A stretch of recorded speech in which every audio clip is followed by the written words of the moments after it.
रामकृष्ण परमहंस भारत के महान संत, योगी और अध्यात्मवेत्ता थे, जिन्होंने पूरे विश्व को प्रेम, भक्ति और ईश्वर की एकता का संदेश दिया। उनका वास्तविक नाम गदाधर चट्टोपाध्याय था। उनका जन्म 18 फरवरी 1836 को कामारपुकुर, जिला हुगली, पश्चिम बंगाल में एक गरीब ब्राह्मण परिवार में हुआ था। उनके पिता का नाम खुदीराम चट्टोपाध्याय और माता का नाम चंद्रमणि देवी था। बचपन से ही गदाधर बहुत धार्मिक प्रवृत्ति के थे और भगवान के प्रति गहरी भक्ति रखते थे। बचपन में ही वे मंदिरों में जाकर पूजा करना, भजन गाना और ध्यान लगाना पसंद करते थे। उनकी शिक्षा औपचारिक रूप से अधिक नहीं हुई, लेकिन आध्यात्मिक ज्ञान में वे अत्यंत प्रखर थे। युवावस्था में उन्हें दक्षिणेश्वर काली मंदिर में पुजारी का कार्य मिला। वहां मां काली की मूर्ति के प्रति उन्होंने अद्भुत भक्ति दिखाई। कहते हैं कि वे मां काली को साक्षात रूप में देखते और उनसे बातचीत करते थे।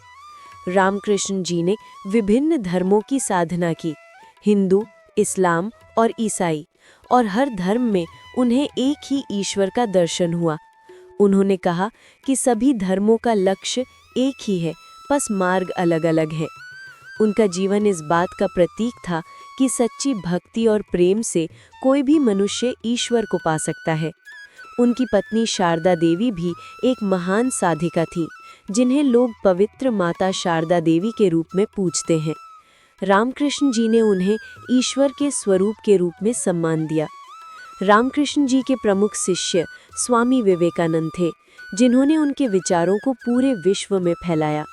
विवेकानंद जी ने कहा था कि यदि कोई ईश्वर को देख सकता है तो वो रामकृष्ण परमहंस है। रामकृष्ण जी का सारा जीवन ईश्वर के प्रति समर्पण, सरलता, प्रेम और निष्काम सेवा का उदाहरण रहा। उन्होंने लोगों को सिखाया कि मंदिर या किताबों में नहीं, बल्कि अपने हृदय में ईश्वर का अनुभव करो। उन्होंने कभी किसी धर्म या जाति में भेदभाव नहीं किया। 1885 में उन्हें गले का कैंसर हो गया और 16 अगस्त 1886 को वे इस नश्वर शरीर को छोड़कर परमात्मा में विलीन हो गए। उनकी शिक्षाएं आज भी रामकृष्ण मिशन के माध्यम से फैल रही हैं, जिसकी स्थापना स्वामी विवेकानंद ने की थी। रामकृष्ण परमहंस का जीवन हमें सिखाता है कि सच्ची साधना का अर्थ है प्रेम, सत्य और सबके प्रति करुणा रखना। वे आज भी भारत के आध्यात्मिक इतिहास के सबसे उज्जवल सितारों में से एक माने जाते हैं और हमेशा रहेंगे।